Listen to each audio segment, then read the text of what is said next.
Your emotions. అంటే వారు ఏం చేస్తారంటే బాధితులుగా యాక్ట్ చేస్తుంటారంట. మనం ఏదో వారిని బాధ పెడుతున్నట్టు, వారిని మనం ఏదో నొప్పించినట్టు చేస్తుంటారు. ఫస్ట్ మొదటిగా చెప్పాను కదా, ది ట్రై టు కంట్రోల్ అస్.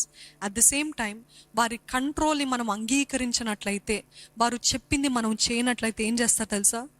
వారు ఏదో బలహీనులుగా యాక్ట్ చేస్తుంటారంట. అవునులే, నువ్వు నా మాట వినవులే, అవునులే ఇంక ఈ బ్రతికెందుకులే, అవునులే నువ్వు వినకపోతే నేను ఎందుకు, బ్రతికి ఉండి చచ్చిపోతే బెటర్ అని ఇటువంటి మాటలు మాట్లాడతారా? అది ఎమోషనల్ బ్లాక్మెయిల్.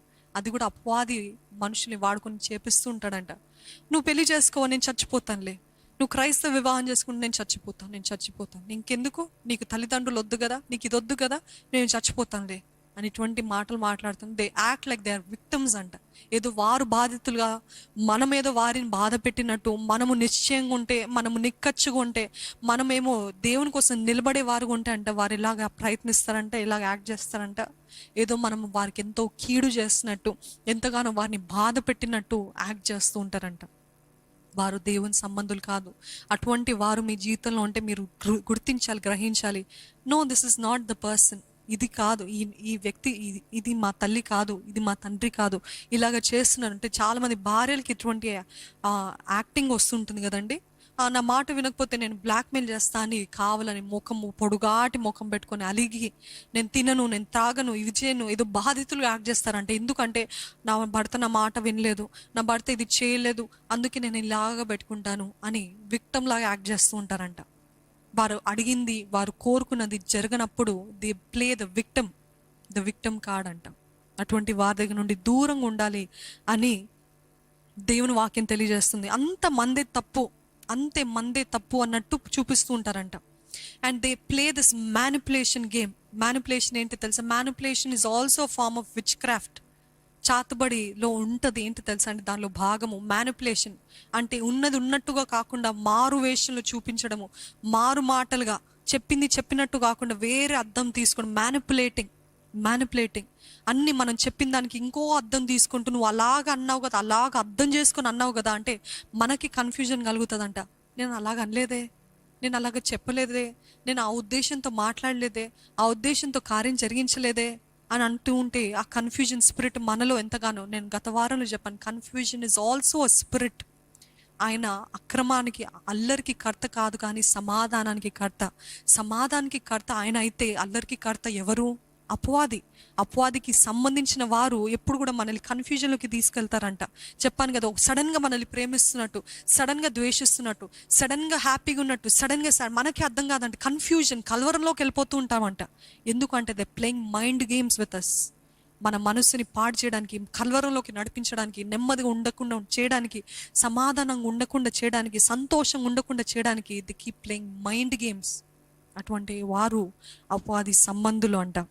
దేవుని సన్నిధిలో, దేవా నేను మోసపోయానయ్యా, నేను ఇంతకాలం ఆత్మీయ గుడ్డితనంతో జీవిస్తున్నానయ్యా, గుర్తెరగలేకపోయానయ్యా, ఇదంతా కూడా అపవాది చేసిన కార్యమని గుర్తెరగలేకపోయానయ్యా. నా కళ్ళు తెరిచావు, నీకు వందనాలయ్యా. ఇక మీదట నీ కోసం రోషం కలిగి జీవించే జీవితము దయచేయ్యా. సమాధాన సంతోషాన్ని కాపాడుకుంటూ జీవించే జీవితమునకు దయచేయ్యా. Forgive me, Lord. I have given the room for the enemy. ఇంతకాలం నా జీవితంలో చోటు తీసుకున్నాడయ్యా. నేనే దారి తీసానయ్యా, నేనే తలుపు తెరిచానయ్యా, మన్నించయ్యా. ఇప్పుడు ఒప్పుకుంటున్నానయ్యా, యేసు నామములో ప్రతి హృదయంలో ఎవరి జీవితంలో అయితే అపవాది చోటు తీసుకున్నాడో మీరు ఒప్పుకున్నారా? దేవా నా పాపని ఒప్పుకుంటున్నానని మీ పాపాన్ని ఒప్పుకోండి. ఒప్పుకోకపోతే మీకు అధికారం లేదండి. ఒప్పుకొని విడిచిపెట్టకపోతే మీకు అధికారం లేదండి. ఇంకా బలమైన 7 దురాత్మలు తెస్తాడంట. కానీ ఎప్పుడైతే నిజముగా ఒప్పుకుంటారో, నిజముగా విడిచిపెడతారో, నిజముగా మీరు స్వతంత్రులు. You are free in the name of Jesus. యేసు నామములో ఇప్పుడు ఒప్పుకున్న ప్రతి ఒక్కరు కూడా చెప్పండి, అపవాది నీకు నా జీవితంలో అధికారం ఇక లేదు. అపవాది నీకు నా జీవితంలో అధికారము లేదు. I am giving my heart to Jesus. నా హృదయానికి యేసుకి ఇస్తున్నాను, నా హృదయాన్ని యేసుకి ఇస్తున్నాను, అర్పిస్తున్నాను. యేసయ్యా నీవు నాలోకి రాయ్యా, యేసయ్యా నీవు నాలోకి రాయ్యా, యేసయ్యా నీవు నాలోకి రాయ్యా అని అడగండి. నోరు విప్పి అడగండి, యేసయ్యా నీవు నాలోకి రాయ్యా. ప్రతి విధమైన అపవాది సంబంధాలు, అపవాది కార్యాలు, దురాత్మ శక్తుల ప్రభావము, దురాత్మలు ఒకవేళ ఎవరిలోనైనా ప్రవేశించినట్లయితే ఇప్పుడే యేసు నామములో పారద్రోలుతున్నాము. ఏ చీకటి శక్తులు, ఏ దురాత్మ శక్తులకి ఎవరిపైన అధికారం లేకుండా సహాయం చేయ. ఎవరిపైన అధికారం లేదయ్యా. ఇక్కడున్న ప్రతి ఒక్కరు స్వతంత్రులై బయటికి వెళ్ళాలయ్యా. ప్రతి ఒక్కరు స్వేచ్ఛతోటి తిరిగి వెళ్ళాలయ్యా. సమాధాన సంతోషాలతోటి తిరిగి వెళ్ళాలయ్యా. ఆనందంతో తిరిగి వెళ్ళాలయ్యా. విచేక్షణ జ్ఞానంతో తిరిగి వెళ్ళాలయ్యా. ప్రేమ కలిగిన తండ్రి, పరిశుద్ధుడైన దేవా, ఇప్పటి వరకు మేము మా నోటితోటి ఇచ్చిన సాక్ష్యం బట్టి దేవా, we cancel all the authority that the enemy had over us, Lord. మా పైన ఉన్న ప్రతి అపవాది అధికారాన్ని ఇప్పుడే రద్దు చేసి ఉన్నామయ్యా. నువ్వు విని ఉన్నావయ్యా దేవా. ఇక్కడున్న ప్రతి ఒక్కరిని స్వేచ్ఛాపరులుగా, స్వతంత్రులుగా తిరిగి తీసుకెళ్ళమని అడుగుచున్నామయ్యా. ఇక మీదట ఎవరిపైన కూడా అధికారము లేదయ్యా అపవాదికి. వారికి కావాల్సిన క్షేమాన్ని దయచేయండి, కాపుదల దయచేయండి, స్వస్థత దయచేయండి, సంపూర్ణమైన విడుదల దయచేయండి అయ్యా. ఆనందము దయచే, సమాధానము దయచే, సంతోషము దయచే, నెమ్మది దయచే. The peace that passes all understanding, జ్ఞానంకి మించిన సమాధానాన్ని ఇప్పుడే ప్రతి హృదయంలో ప్రవహించును గాక. ఏ విధమైన కన్ఫ్యూజన్కి, అల్లరికి చోటు లేకుండా, కలవరానికి చోటు లేకుండా దేవా, ఇప్పుడే అందరూ ఎవరెవరైతే దేవుని సమాధానము నాలోకి రావాలన్న అంటున్నారో మీ తలపైన చేతులు పెట్టుకుని యేసయ్యా నీ సమాధానాన్ని ప్రవాహము వలె నాలో ప్రవహింపజేయమని అడుగుదామండి. Lord, it is just a sign in the spiritual realm. It is just a sign in the spiritual realm.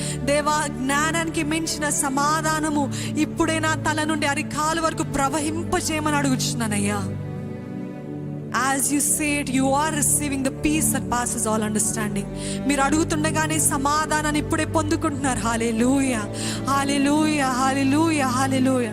ఇక్కడున్న ప్రతి ఒక్కరికి నిజమైన ఆనందము దయచేయ, నిజమైన సమాధానము దయచేయ, నిజమైన సంతోషము దయచేయ.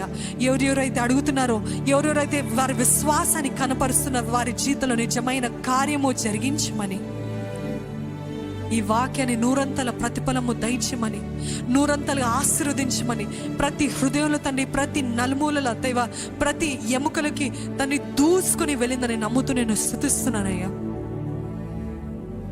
నీ కార్యాన్ని సంపూర్ణం చేయమని ప్రభు యేసు నామములో అడిగి వేడుకొంచున్నాను తండ్రి.